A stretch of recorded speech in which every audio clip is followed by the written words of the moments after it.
Ahibati fillah, ada sebuah hadis yang diriwayatkan oleh Al-Imam Muslim, At-Tirmidzi dan lainnya dari Abu Hurairah radhiyallahu taala anhu. Abu Hurairah ketika hendak menyampaikan hadis ini, beliau itu pingsan beberapa kali. Ketika beliau mengatakan qala Rasulullah sallallahu alaihi wasallam, beliau pingsan. Ditunggu sama murid-muridnya sampai siuman. Lalu beliau menyampaikan hadis itu lagi, beliau pingsan sampai 3 kali. Hadis itu berbunyi, awwalu man tusa'ar bihin nar yaumal qiyamah 3. Yang akan menjadi korek api neraka, yang pertama kali neraka dihidupkan itu dengan 3 jenis manusia.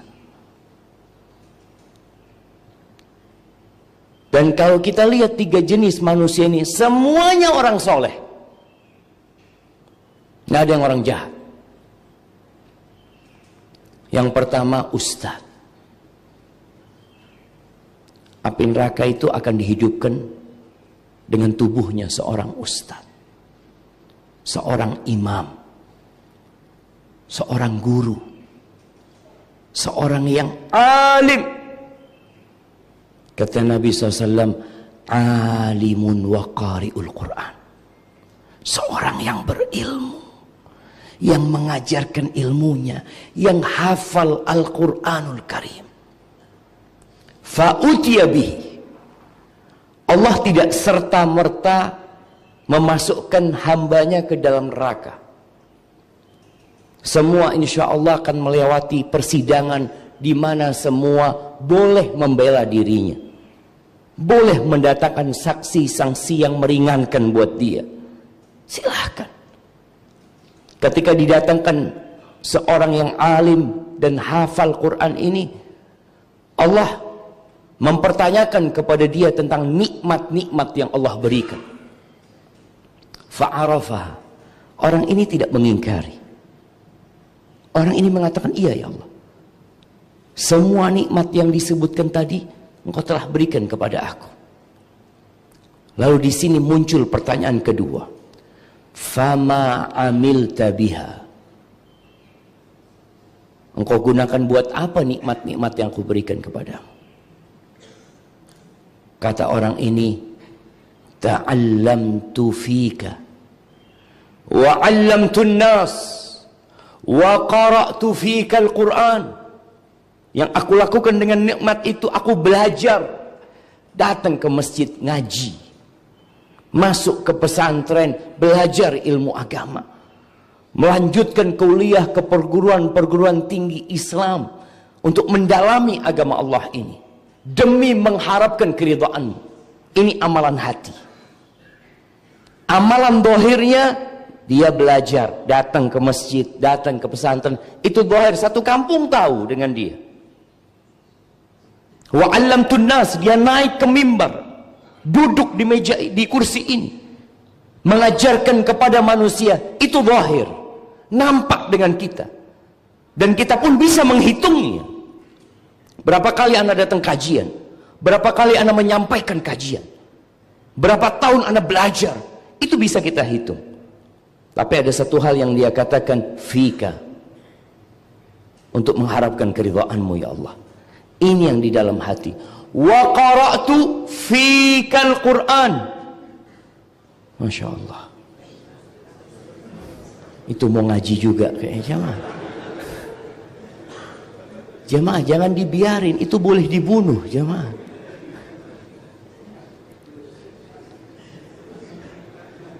Masya Allah. Sudah pergi jamaah. Kayaknya ada yang ganggu kenyamanan dia. Taib. Apa kata dia? Wa qara'tu fikal Quran. Dan aku membaca untukmu Al-Quranul Karim. Dalam rangka menggapai keridhaanmu Al-Quranul Karim. Bayangkan. Dia katakan wa qara'tu fika. Ini bicara amalan hati. Kalau mungkin kita menyampaikan hal itu kepada orang lain, orang lain percaya, saya ini belajar, ya ingin cari keridhaan Allah. Tapi karena Allah tahu dengan isi hati kita.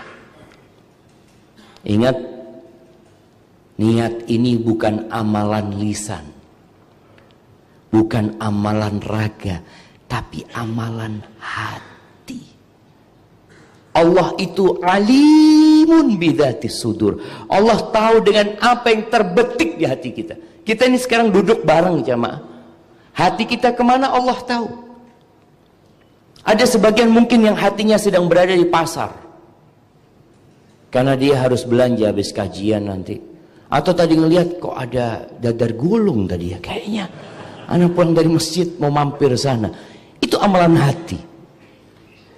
Apa kata Allah Azza wa Jal? Kadzabta. Bohong. Dusta. Lalu Allah menyampaikan kepada orang ini tentang niat dia. Innama ta'allamta liyuqala alim wa qara'ta liyuqala qari. Engkau selama ini belajar hanya ingin mendapatkan gelar alim, orang yang alim, seorang ustadz, seorang kiai, tuan guru, buya, apapun sebutan-sebutan di muka bumi ini. Engkau niat itu, dan engkau membaca Al-Quran, menghafal Al-Quran, liyuqala qari, supaya dapat sebutan orang yang membaca Al-Quran, qari, orang yang hafal Al-Quran. Waqad qil, kata Allah Azza wa Jalla, dan itu sudah disebutkan di muka bumi. Mungkin namamu disebut termasuk dalam daftar ulama-ulama, daftar ustadz-ustadz, para penghafal Al-Quran. Tulis, engkau sudah dapatkan itu di dunia. Maka kemudian Allah perintahkan kepada malaikat-malaikat untuk menyeret orang ini. Bayangin jamaah, dilemparkan ke neraka sebelum orang-orang lain masuk neraka. Itu yang pertama. Yang kedua, syahid, orang yang mati di medan perang dalam rangka menegakkan kalimat Allah Azza wa Jalla. Maka orang ini pun akan disidang. Mungkin orang ini di muka bumi dimakamkan di makam pahlawan. Mungkin orang ini di muka bumi selalu disebut nama-namanya oleh penduduk bumi. Bahkan mungkin namanya ditulis dengan tinta emas dalam sejarah. Seorang pejuang yang menegakkan agama Allah Azza wa Jalla. Disidang. Manusia memberikan gelar itu karena melihat zahirnya. Urusan hati, urusan Allah Azza wa Jalla. Ketika disidang, kembali Allah pertanyakan kepada dia nikmat-nikmat yang Allah berikan. Dan orang ini pun mengakuinya. Dari sana muncul pertanyaan kedua. Fama amilta biha. Engkau gunakan buat apa nikmat-nikmat yang aku berikan kepadamu? Nikmat yang ada di jasadnya, di fisiknya. Harta yang Allah berikan. Kesempatan yang dianugerahkan kepada dia. Apa kata orang ini? Qataltu fik hatta stushhidtu. Ia mengatakan, aku berjuang untuk menegakkan agamamu, untuk mencari keridhaanmu, lillahi ta'ala, sampai aku tewas di jalanmu, syahid. Makanya kita nggak boleh jamaah mengatakan fulan syahid, nggak boleh. Kenapa? Karena Allah yang lebih tahu dia mati syahid atau tidak. Karena bicara niat. Ada orang di masa Nabi SAW berperang bersama Nabi SAW. Nabi mengatakan huwa finnar, dia di neraka tempatnya. Padahal bersama para sahabatnya dia perang melawan orang-orang musyrikin. Iya. Tapi Nabi SAW mengatakan huwa finnar, Di neraka tempat orang itu. Maka ini orang ketika di sidang dia mengatakan, sampai aku tewas di jalanmu ya Allah. Apa kata Allah? Kadzabta, bohong. Bohong, dusta. Lisan ini pandai berdusta. Makanya nanti pada hari kiamat itu mulut dikunci, kulit berbicara, tangan dan kaki menjadi saksi. Terus Allah mengatakan, innama qatalta liyuqala jari wa qad qil. Engkau selama ini berjuang hanya untuk mendapatkan gelar pembela kebenaran, pejuang, pahlawan, pemberani. Wa qad qil, dan engkau sudah mendapatkan itu. Di dunia namamu disebut-sebut fulan, Masya Allah. Nih orang pembela kebenaran, nih orang benar, nih orang pejuang, nih orang berani. Waqad qil, dan engkau sudah mendapatkan itu. Mau minta apa pada Allah Azza wa Jalla? Sedangkan yang dipinta hanya pujian dan sanjungan dari manusia. Maka kemudian diperintahkan kepada malaikat, diseret, dilemparkan ke dalam api neraka. Pencuri belum disidang, perampok, pezina, koruptor belum disidang jemaah. Ini orang-orang baik dulu nih, yang dia menampakkan kesolehan kepada umat manusia, tapi ternyata dalam hatinya bukan Allah yang dia inginkan. Di dunia Masya Allah dieluk-elukan. Yang ketiga, jawad, orang kaya raya yang dermawan. Di sidang nih, orang kaya yang baik hati, yang ketika di dunia banyak proposal mampir ke rumahnya, yang dia suka memberikan bantuan kepada umat manusia, diminta atau tidak diminta. Ketika dia di sidang, Allah tanyakan tentang harta yang Allah limpahkan kepada dia. Segala nikmat Allah kasih ke orang ini. Lalu Allah bertanya satu pertanyaan. Orang ini ngakui semua, ya Allah, kau berikan semua itu kepada aku. Dan dia merasa baik. Seperti yang pertama, kedua, merasa baik. Ketika ditanya, fama amilta biha, apa yang kau gunakan dengan harta yang kau limpahkan kepadamu? Orang ini mengatakan, subhanallah jamaah, ma min sabilin tuhibbu an yunfaqa fih illa anfaqtu fihi lak. Tidak ada satupun jalan kebaikan yang engkau suka harta pemberianmu, rizki anugerahmu disodakohkan di tempat itu, melainkan aku sudah bersedekah, berbagi di tempat itu, laka, untukmu ya Allah, lillahi ta'ala.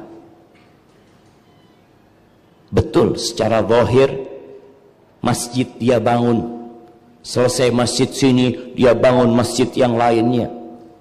Kalau bicara sodakoh, Masya Allah, kerabatnya selalu memuji dia karena orang yang peduli sama keluarganya. Janda-janda dia bangunkan rumah, anak-anak yatim dia berikan santunan, dia berikan minha dirasiyah, beasiswa untuk mereka supaya sekolah. Dia berangkatkan pegawainya umroh atau haji. Dia lakukan semua kebaikan yang berkaitan dengan harta. Dia katakan itu kepada Allah, tidak ada satupun jalan kebaikan, melainkan di situ ada jasa dia. Dan dia mengatakan, laka ya Allah, untukmu semua aku melakukan itu. Apa kata Allah? Kadzabta, bohong. Allah jamaah, masuk surga itu berat, perlu perjuangan. Bayangkan orang ini ya, kalau secara hitungan matematika, ya Allah, mungkin sudah miliaran yang dia infakkan, puluhan miliar mungkin yang keluar di jalan Allah, betul dia berikan di jalan Allah. Tapi yang jadi masalah, niatnya ternyata bukan untuk Allah. Allah mengatakan kadzabta, kata bohong. Ingat, semua nanti akan disidang berhadapan dengan Allah Azza wa Jalla. Laisa bainahu wa bainallahi turjuman. Enggak ada penerjemah. Kita sendirian sama Allah Azza wa Jalla. Enggak butuh Allah kasih saksi, ini fulan benar sedekah. Karena memang dia sudah ngakui dan Allah terima, fulan udah sedekah. Yang bangun masjid ini fulan, iya fulan, betul. Tapi yang jadi masalah amalan hatinya. Itu yang bakal dipertanyakan nanti. Maka ketika Allah mengatakan bohong, habis semua sedekah dia yang pernah dia lakukan. Lalu diperintahkan kepada malaikat dilemparkan ke neraka. Na'udzubillahi minan nar.